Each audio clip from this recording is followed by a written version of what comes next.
I've just disembarked from one of the biggest cruise ships in the world, P&O's Arvia, and I'm going to be telling you the story of how I got to this point.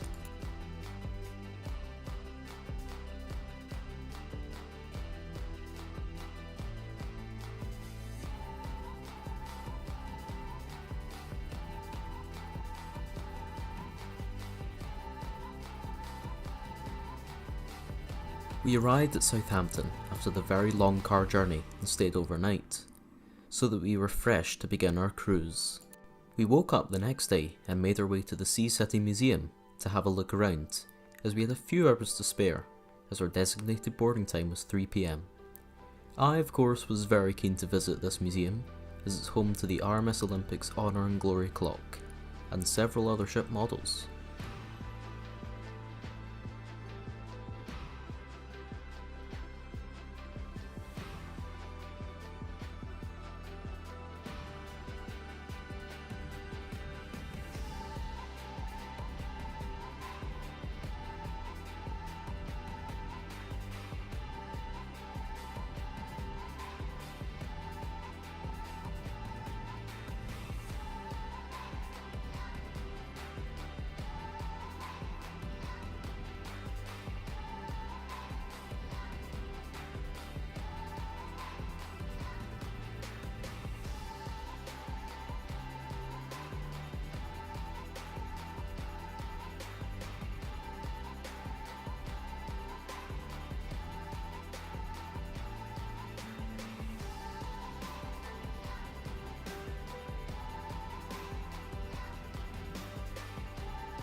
The time was now 3 PM and time for us to board, so we showed up at Ocean Terminal, and right in front of us was our ship, Arvia, towering over the terminal. It really was a sight to behold. Embarkation was very quick and easy, making our way through the terminal in under 20 minutes. And before we knew it, we were walking across the gangway, stepping foot onto our brand new ship.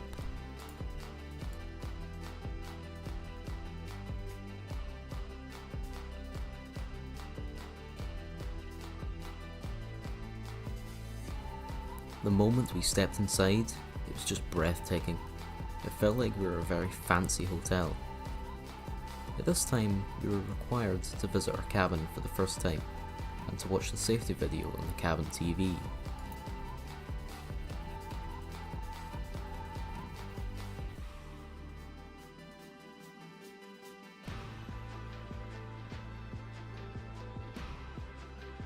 Since coronavirus, passengers aren't anymore required to put on their life jackets and walk to their muster stations. Instead, you now watch the safety video on the TV and visit your muster station at some time during the first day. As everyone started to get settled on board, I began to explore all of Arvia's brilliant amenities.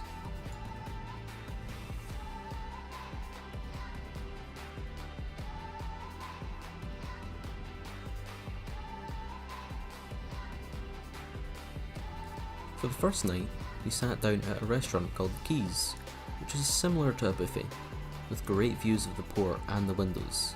We saw several ships depart, those being Cunard's Queen Victoria, Norwegian Cruise Line's Norwegian Prima, and Princess Cruise Line's Regal Princess. After dinner, we took our seats on the promenade on deck 8 to witness the sail away, and I was not disappointed, especially with the shield hall showing up at the last minute before we departed, which was very cool to see.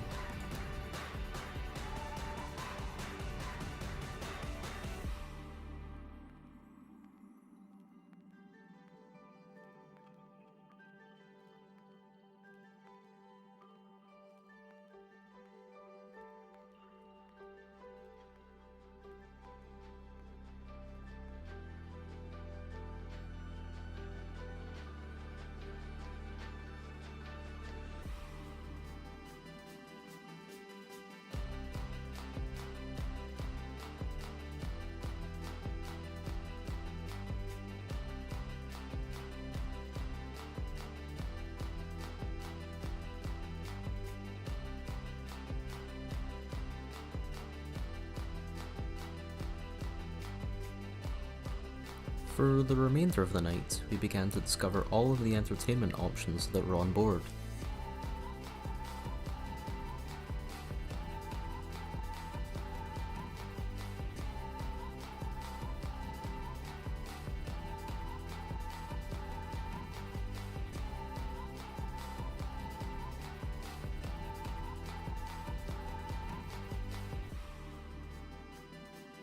On the morning of the next day, we visited the buffet for the first time, and for breakfast, and it was brilliant. At some points it can get a bit busy, but that never bothered me too much. So many options were available, and it all tasted so good.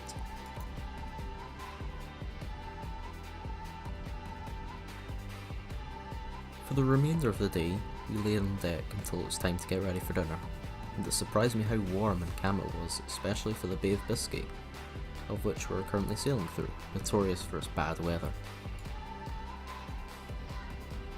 That night, we sat down for dinner in the main dining room next to the giant window with great views of the ocean, and once again, the food was amazing. Before we knew it, we'd arrived at our first port, La Coruña.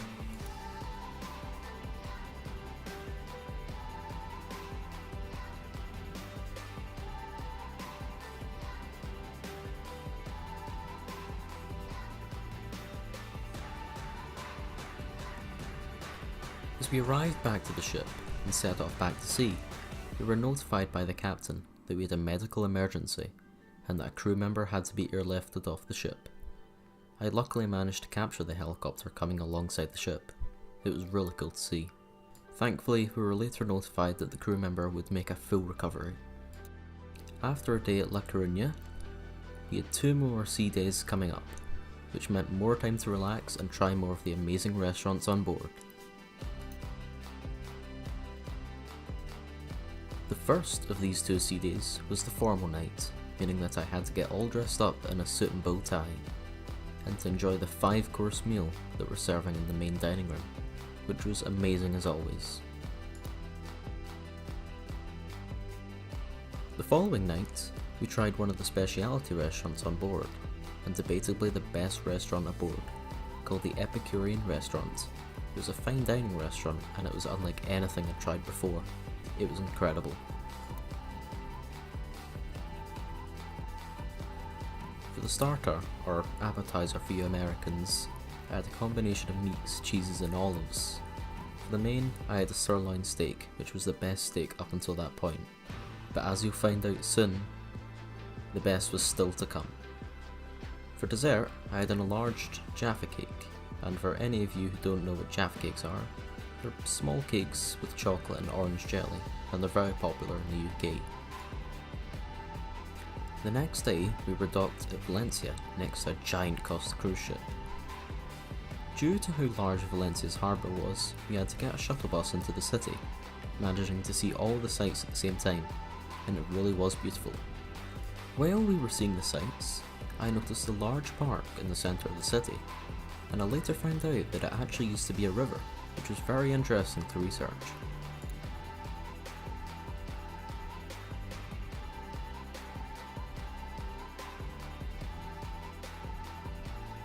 On the shuttle bus back to the ship, we were notified that tomorrow we would instead be going to Cartagena instead of a sea day, and that the stop to Marseille would be cancelled due to the riots that were ongoing in the city at the time. We had now arrived at Cartagena. However, before we disembarked, we tried out the escape room that it was on board, which was a lot of fun.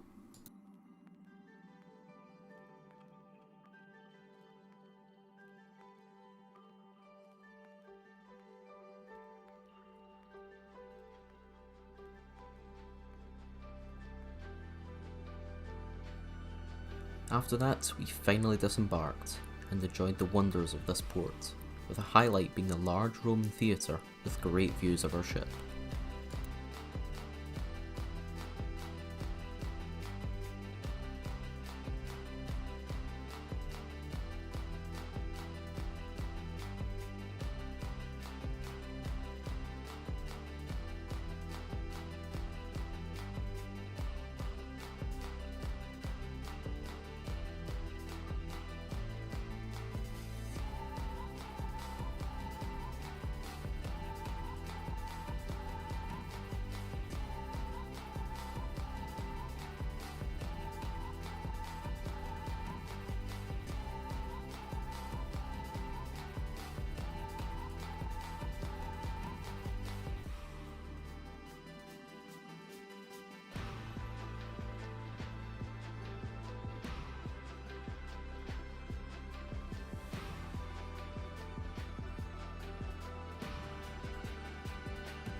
let's begin. Now so far this cruise has exceeded my expectations in every way, and it was so much better than I imagined it to be.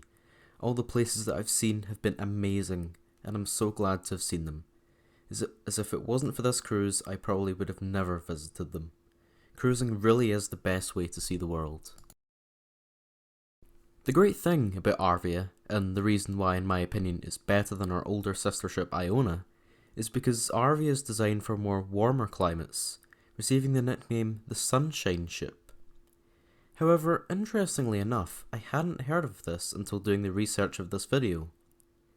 So Arvia is more so designed to sail in warmer climates, like for example, she spends the winter in the Caribbean and the summer in the Mediterranean. I also believe in my opinion that Arvia is a much nicer decor compared to Iona, due to Arvia using a lot more gold and different colours compared to Iona's mostly silver interior. This past week, I'd become very familiar with all the entertainment options available, especially at night in the Sky Dome, which was the main pool at day and an entertainment venue by night, showing multiple performances each night. We also attended a few comedy shows in the clubhouse, which are shown later in the night. It was a very nice venue, as the door leading out behind it was the Sunset Bar, which provided excellent views during the day.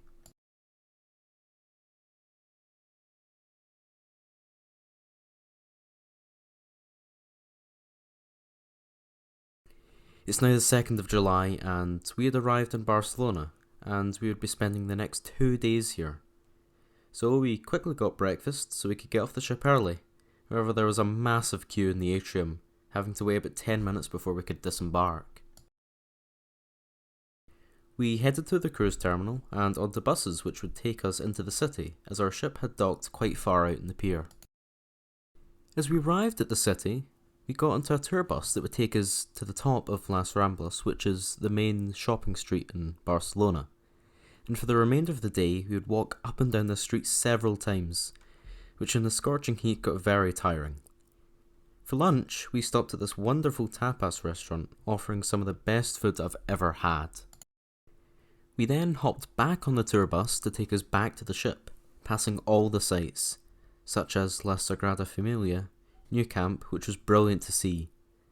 Arriving back at the ship for dinner at an American diner themed restaurant, with the food being brilliant as always. The next morning we repeated the same process, however this time not getting on the tour bus, and instead walking to a cable car station, which would take us up to a large hill and have incredible views of the whole city. It was amazing.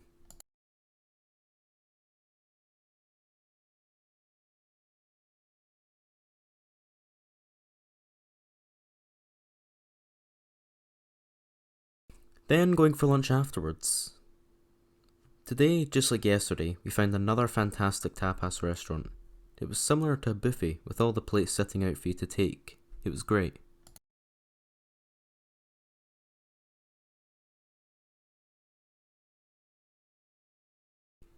It's now the 6th, with the past 2 days being sea days, and we had arrived in Cadiz, spending the day there.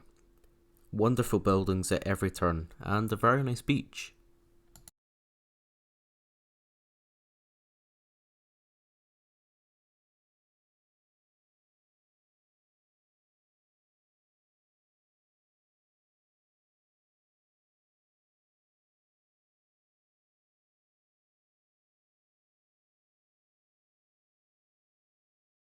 Now being the 8th, our last day. So today, since it was the last day, I decided to give the high ropes a try.